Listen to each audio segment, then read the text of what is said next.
por gente que tem 10 hectares, 5 hectares, 2 hectares, 20 hectares. O Tribunal de Contas da União determinou a paralisação do programa de reforma agrária no país. Os auditores encontraram milhares de irregularidades. Até mortos receberam terras ou recursos do programa. Os auditores do Tribunal de Contas da União acharam entre os beneficiados da reforma agrária, que recebem terra e recursos, quase 62 mil empresários, 144 mil servidores públicos, quase 38 mil mortos e mais de 1.000 políticos eleitos, 800 vereadores, quase 100 deputados estaduais, 69 vice-prefeitos, 4 prefeitos e 1 senador. Todos são proibidos por lei de entrar no programa de reforma agrária, que deveria atender famílias com renda de até 3 salários mínimos e que lidam diretamente com a terra. Os nomes suspeitos estão em sigilo até o fim do processo. A reforma agrária é apenas a distribuição justa da terra. A presidenta Dilma assumiu um compromisso de assentar 120 mil famílias até o final do seu mandato. Nós já estamos terminando o primeiro ano.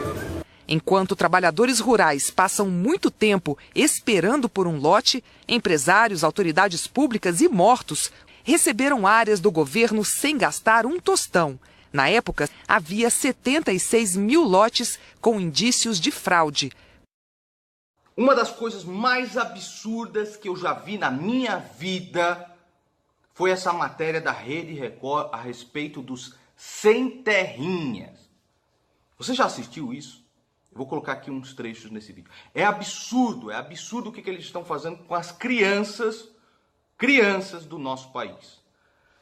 Nós sabemos que existe sim doutrinação dentro das escolas. Aquele professor esquerdista de história, de filosofia, que começa a incutir na cabeça das crianças aquilo que ele pensa a respeito de política. Crianças e adolescentes que não conseguem pensar.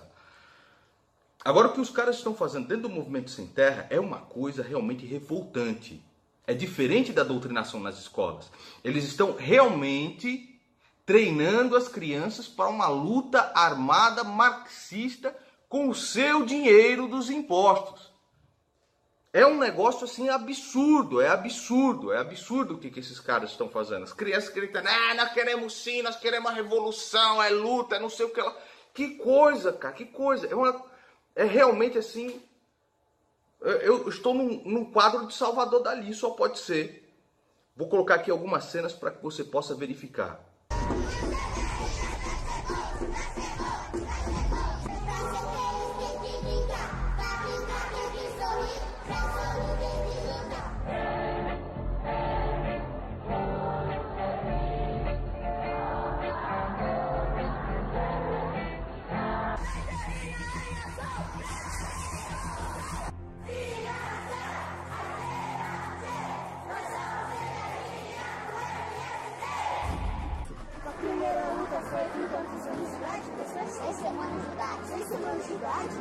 Saindo do hospital direto para uma rua.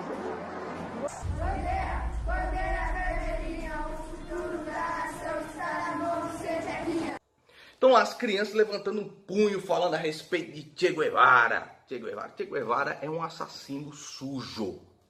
Fidel Castro é um ditador sanguinário responsável não só pelas mortes em Cuba, é um negócio absurdo, pelos presos políticos que ainda estão lá, a perseguição absurda, mas como as mortes na Venezuela. Porque é através de Fidel Castro, dessa aliança do mal, é que eles construíram este poder aqui na América Latina. Leia aí a respeito do Foro de São Paulo. O Porto de Mariel, nós construímos em Cuba. Então, assim, são realmente ladrões do nosso país. Eles acabaram com o nosso país. Eles são responsáveis também por PT tanto tempo na presidência da República. O próprio Lula diz, o PT não existiria sem o Foro de São Paulo. E aí pegar essas crianças aí, o que uma criança sabe, meu amigo? O que uma criança sabe? Você começa a doutrinar ela desde o começo. Ela só está repetindo aquilo que os adultos pedem para ela fazer. Isso é de uma maldade gigantesca. Não interessa se é direita ou se é esquerda. Criança tem que aprender a brincar, tem que se divertir, não tem que estar metido em política e tudo, mas não tem cabeça para isso. Primeiro estudar. E essa doutrinação tem acontecido nas escolas brasileiras desde o começo, desde as mais tenras idades. E você vai ver lá no livro da criancinha de 10 anos, o capitalismo ele é malvadão. Olha, ele está vendendo curso de idioma, olha como ele é malvadão. Eu estou lá na capa, na figura do livro da criancinha assim, uns idiomas aqui do lado. Aí do outro lado o socialismo, que beleza, olha que coisa linda, que é só paz e amor com Che Guevara. Che Guevara um vagabundo, um covarde, imundo, tá? E isso me lembra muito a doutrinação que eles fizeram na União Soviética, na Alemanha nazista, Cuba, Coreia do Norte. Eles pegam as crianças já para doutrinar. Na Coreia do Norte é um negócio absurdo. As crianças estão na sala de aula falando daquela marmota lá, aquela marmota gordinha lá. Esse é o nosso líder, ele é maravilhoso e tal. A filosofia Juche dele, acho que é assim que se pronuncia, da Coreia do Norte, Juche, não sei como é que se pronuncia essa merda, mas ela coloca aquele gordinho lá como Jesus Cristo. Para você ter uma ideia, no nascimento do gordinho diz que apareceu uma estrela no céu, como a estrela de Belém. É um negócio absurdo, tá? Tem até um documentário na Netflix a respeito disso, a respeito da Coreia do Norte.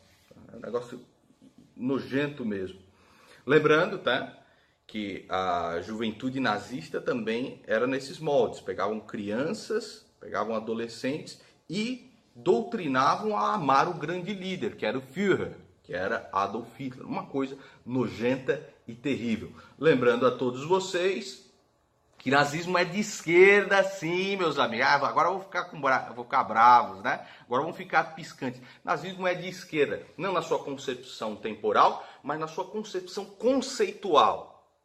Quais são as características judaico-cristãs conservadoras presentes no nazismo? Não tem. Quais são as características do pensamento liberal presentes no nazismo? Não tem. Então, em qual espectro político eu poderia enquadrar esta merda? Na direita ou na esquerda? Que pariu. E esses eventos, meus amigos, olha só que coisa terrível, são financiados com seu dinheiro, veja só. O encontro do Sem Terrinha foi financiado pelo dinheiro público. No portal da Transparência está uma ordem bancária emitida pelo governo do Distrito Federal. R$550 mil destinados por uma emenda parlamentar para a Secretaria de Políticas para Crianças, Adolescentes e Juventude para a realização do primeiro Encontro Nacional do Sem Terrinha. E vejam só o que disse o líder do Movimento Sem Terra quando Rosa Weber negou o habeas corpus de Lula. Não tem mais valsa, é porrada, é guerra, é luta e venceremos, diz líder do MST Alexandre Conceição, que protestou contra o voto contrário a Lula no STF. Olha o que ele diz: não haverá terra que não será ocupada, não haverá arrego, não haverá nenhum prédio público que não será ocupado, afirmou o militante do MST em tom exaltado para uma plateia na qual muitos choravam. Não tem mais valsa, é porrada, é guerra, é luta, venceremos. É um poder paralelo. A bandeira dos caras não é a bandeira brasileira, é uma bandeira vermelha. E toda bandeira vermelha leva a isso, meu amigo. Né? Bandeira vermelha comunista leva um país embebecido de tanto sangue. Tá? Ele diz o seguinte ainda, ó. Não tem mais valsa, porrada, guerra e tal. Lembrando de líderes progressistas assassinados, como o pastor americano Martin Luther King. Martin Luther King é conservador, porra, foi conservador, inclusive filiado ao Partido Republicano, mas você é um imbecil mesmo, um imbecil, cara. Puta merda, você é burro, mano. Você é muito burro. Martin Luther King é conservador, sempre foi um conservador. E aí depois reclamam que Bolsonaro diz o seguinte: nós temos que tipificar como terroristas as ações desses marginais do MST e do MTST. Atacou Bolsonaro, que fez palestra para centenas de empresários na Associação Comercial do Rio de Janeiro. Você vai dizer, Bolsonaro está errado? Se ele cortar o fluxo de dinheiro que vão para ele, que está indo para esses movimentos, ele está errado? Se tipificar como terrorismo, está errado? Eu acho que está certo tipificar como um grupo terrorista. Eu acho que está certo. O que você acha? É assim, é absurdo, meu amigo. E esse negócio dos sem terrinhas ficou escamoteado, escondido da grande mídia todo esse tempo. O que os caras estão falando na grande mídia? Ah, é que o Trump comeu lá uma puta nos anos 70, que, não sei o que lá, o ministro da Educação falou que, olha que absurdo, falou que as faculdades são para elite intelectual. É a capa da revista da época, indo lá, tá aqui, Damares é a sequestradora, ela levou a menina. Essa grande mídia é um absurdo, um absurdo. Parabéns pela excelente reportagem, pelo jornalismo da Record. Por isso daí, as pessoas não sabiam, as pessoas não tinham conhecimento a respeito disso. E é revoltante essa história dos sem terrinhas. Há muito que o movimento dos trabalhadores rurais sem terra, MST, se distanciou da luta pela terra. Pelo contrário, tornou-se um braço político do PT e fonte de enriquecimento de seus líderes e de inúmeros políticos. Agora o MST está com seus dias contados. Não terá mais razão nem motivação para existir. O movimento não terá mais qualquer interferência em órgãos do governo. Bolsonaro escolheu para presidir o INCRA o general Jesus Correia. Tenho a satisfação de anunciar o general de Exército Jesus Correia como novo presidente do Instituto Nacional de Colonização e Reforma Agrária, INCRA, escreveu o presidente em seu Twitter. O novo presidente do INCRA já ocupou as funções de comandante da 11ª Região Militar e de diretor de controle de efetivos e movimentações do Exército. Nesse sentido, o secretário especial de Assuntos Fundiários, Luiz Antônio Naban Garcia, declarou o seguinte: a farra dos sem terra lá no INCRA pode ter certeza que acabou. Não haverá mais qualquer interferência do movimento dos trabalhadores sem terra na instituição. Brevemente, em nossas estradas, não veremos mais os imensos e infames acampamentos do MST. Doravante, tudo será feito dentro da lei, sem viés ideológico, garante Naban. Vale lembrar que recentemente o líder do MST, que dizia ter um exército que iria incendiar o país, mudou o discurso. Ele agora quer paz e pretende negociar. O presidente da República, Jair Bolsonaro, não deve admitir, em hipótese alguma, a possibilidade de qualquer tipo de negociação com bandido. As invasões de terras são terrorismo e não podem ser toleradas. O líder do MST, João Pedro Stedley, costumaz na ousadia de fazer ameaças à sociedade, mudou o tom. Nós não temos interesse nenhum em violência, porque quando a disputa entrar nesse patamar, quem vai perder? Nós, né? Eles têm os pistoleiros, a polícia e o juiz. Nós queremos paz e negociar. Enfim, acabou a valentia, dando lugar à dissimulação. E agora, com um general no comando do INCRA, o MST perde o controle desse órgão e seu destino é a extinção. Era um sonho meu chegar a diretor e quem sabe chegar a presidente da companhia. Mas, desde o governo Sarney, governo Collor, governo Itamar, governo Fernando Henrique, todos, governo Lula, governo Dilma, todos os diretores da Petrobras e diretores de outras empresas, se não tivesse apoio político, não chegava a diretor. Isso é fato, pode ser comprovado. Eu passei lá na carceragem, lá em Curitiba, 6 meses preso lá, 6 meses dentro da carceragem, até que resolvi fazer a delação do que tudo que acontecia na Petrobras, e não só na Petrobras. Isso está no noticiário, o que acontecia na Petrobras acontece no Brasil inteiro. Nas rodovias, nas ferrovias, nos portos, nos aeroportos, nas hidrelétricas, isso acontece no Brasil inteiro. É só pesquisar, porque acontece. A Odebrecht pagou mais de 630 milhões de reais em propina para a campanha de Maduro. A empreiteira Odebrecht pagou mais de 173 milhões de dólares em propinas e financiamentos ilegais de campanhas venezuelanas durante 8 anos. As informações fazem parte da investigação conduzida pela PGR da Venezuela, quando o organismo ainda estava sob o comando de Luiz Ortega Dias.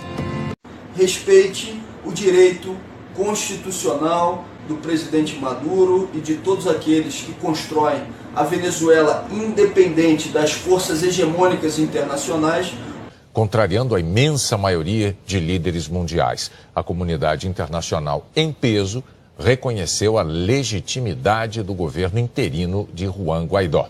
A organização Observatório de Conflitos Sociais disse que o número de venezuelanos mortos nas manifestações desta semana chegou a 26.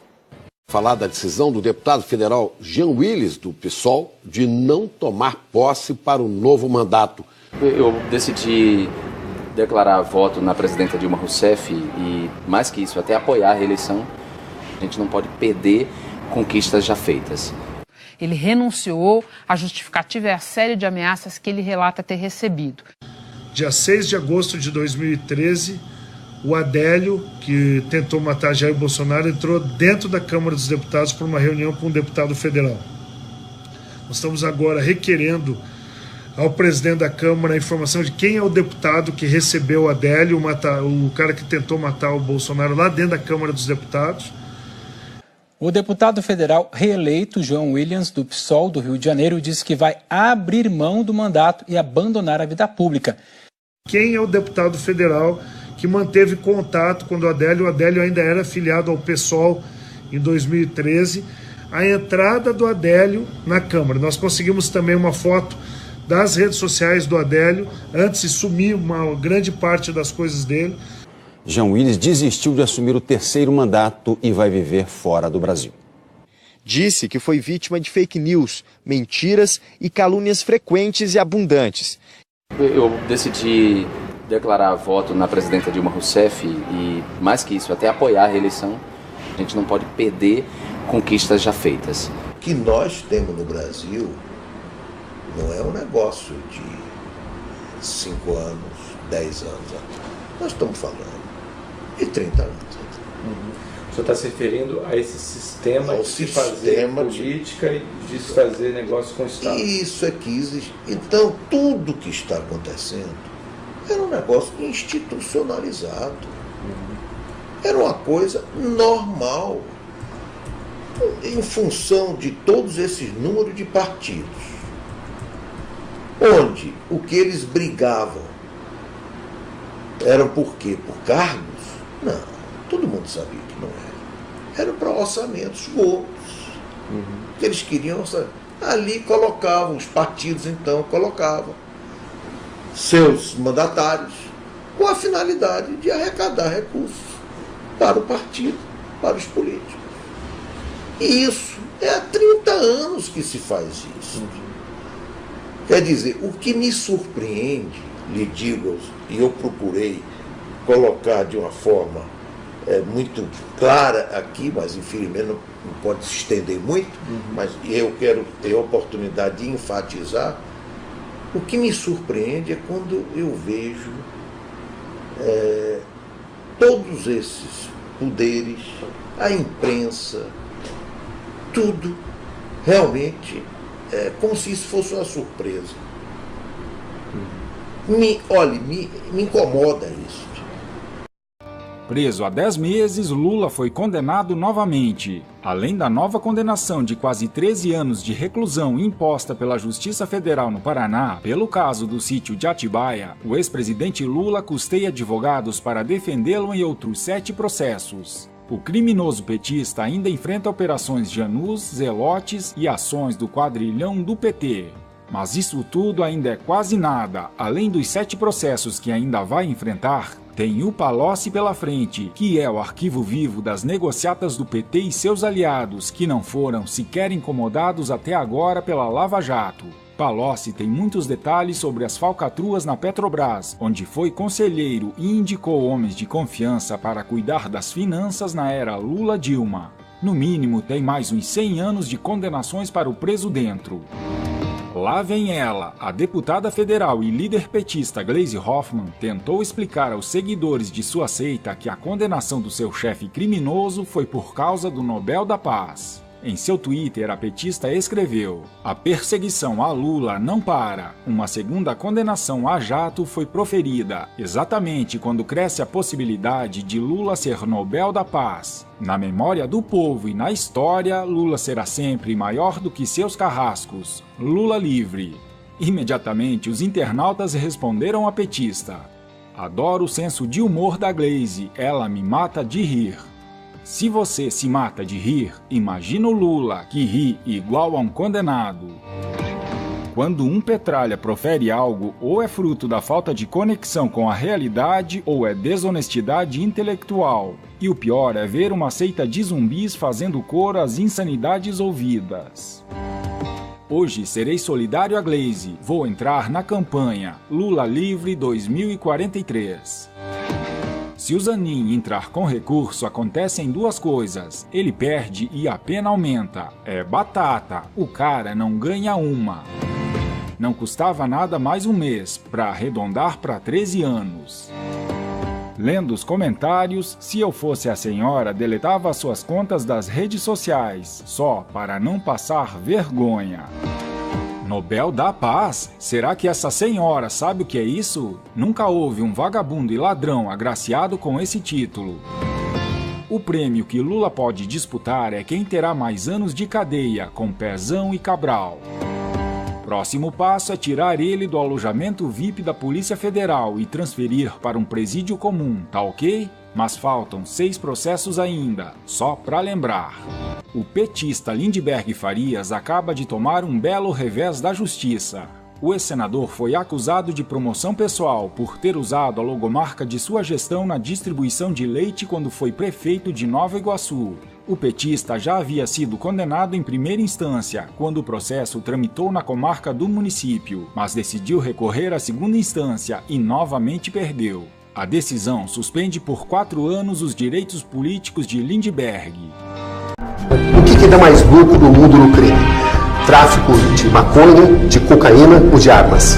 No mundo do crime, cara, eu acho que é a política. Acho que dá mais dinheiro. Isso revelou, e nós estamos nesse caos por conta desse método de governança corrupta. Nós temos hoje, como método de governança, um modelo cleptocrata. O que eu recusei há dias atrás é que eu nem sabia que esse benefício existia, um auxílio mudança que é dado ao senador quando ele é eleito, para ele se transferir da cidade onde ele vive, do estádio onde ele vive, até Brasília.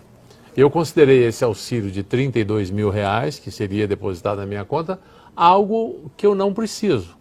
Eu não acho correto receber esse auxílio, até porque um caminhão de mudança na melhor transportadora talvez custasse uns 3 mil. E quando me disseram que eu poderia fazer com esse dinheiro o que eu bem entendesse e não precisaria prestar contas, eu disse mais ainda que eu não quero isso, não é? Então abri mão. Mas se algum senador necessita disso, precisa disso, justifica isso corretamente, também não sou contra, não é? Agora, eu fiz uma conta muito simples. Esse auxílio não é dado apenas aos senadores. É dado aos senadores e é dado também aos 513 deputados. Então, se você somar 513 deputados mais os senadores, né, que seriam só 54, porque não foram todos reeleitos agora. Se você considerar que os senadores recebem isso, e os deputados também, repito, não são só os senadores, os deputados também. Se eu for criar caso, eu vou criar caso com todos os deputados e com os senadores, vai ser um caso maior, não é? Mas há uma ajuda de custo dessa para quando ele assume o mandato e há a mesma ajuda quando ele termina o mandato, que seria, hipoteticamente, para pagar a mudança dele de Brasília para o Estado. E no caso dos senadores que são reeleitos, e aí isso me deixou ainda mais preocupado, se eu já fosse senador, digamos, e tivesse sido reeleito agora, o que não aconteceu, é a primeira vez que eu sou eleito, eu receberia um salário de 32 mil porque terminou o meu mandato. E outro salário de 32 mil porque vai começar um novo mandato. Então eu receberia 64. Eu fiz umas contas assim, se você considerar toda a Câmara Federal, os 513 deputados e os senadores, isso é um gasto aí de quase 20 milhões que está sendo feito. Eu acho que é um gasto indevido, sinceramente não consigo entender esse gasto. Eu não aceitei, vários outros senadores também não aceitaram, eu não fui o único, quer dizer, que se quiserem criar casa, vão criar casa só comigo, eu vou ter muitos companheiros que pensam igualmente, e acho mesmo que o Senado e a Câmara têm que sentar e têm que repensar algumas coisas que estão lá por razões históricas e que está na hora de mudar. O Brasil precisa desse dinheiro para fazer melhor educação, para fazer melhor segurança, para fazer melhor saúde. E não acho razoável justificar um gasto de 32 mil com uma mudança. Considerei isso absolutamente legal, mas do meu ponto de vista não é uma coisa moral. Eu não pude aceitar. Alguém aí já ouviu falar que falta dinheiro para deputado? Alguém aí já ouviu falar que falta dinheiro para senador? Alguém aí já ouviu falar que falta dinheiro no judiciário? Que falta dinheiro para desembargador? Que falta dinheiro nos tribunais de justiça, onde eles vivem uma vida nababesca às nossas custas? Alguém aí já ouviu falar que falta dinheiro para ministro? Para ministro do Supremo? Para ministro do STJ? Alguém aí já ouviu falar? Não só para ministro, vamos esticar. Alguém aí já ouviu falar que falta dinheiro para essa alta casta do funcionalismo público? E seus assessores muito bem remunerados? Alguém aí já ouviu falar que faltou combustível para levar parlamentar para cá ou para ali ou para acolá? Alguém aí já ouviu falar que algum deputado, seja estadual, seja federal, algum senador, deixou de sair porque não tinha um carro de luxo esperando na porta do órgão público pago com o nosso dinheiro? Não, né, gente? Sabe por quê? Porque isso não existe. Isso não existe. A alta casta do funcionalismo continua metendo a mão e tendo privilégios. É o Brasil dos privilégios. É privilégio de um lado e policial passando fome do outro. É privilégio de um lado para essa alta casta do funcionalismo e criança morrendo por falta de respirador em hospital do outro. Então, vamos acordar, minha gente. Vamos acordar. Passou de todos os limites. Passou de todos os limites. Não dá mais. Tem que ter uma reforma. Que reforma? A reforma dos privilégios. Não dá. Não dá pra corrupção não ser crime hediondo. É hediondo. Mata. Mata. Mata criança. Mata idoso. Mata quem sofreu um acidente. Corrupção. Mata. Gente, pra começar, por que tem gente morrendo nas unidades de saúde, nos pronto-socorros país afora, por falta de equipamentos básicos? Que tipo de crime é quando uma criança morre por falta de um respirador, por exemplo, ou por falta de um leito, e eu tô dizendo pra você que não falta dinheiro pra saúde? O crime é de homicídio. É de homicídio. Os nossos gestores cometem crime de homicídio.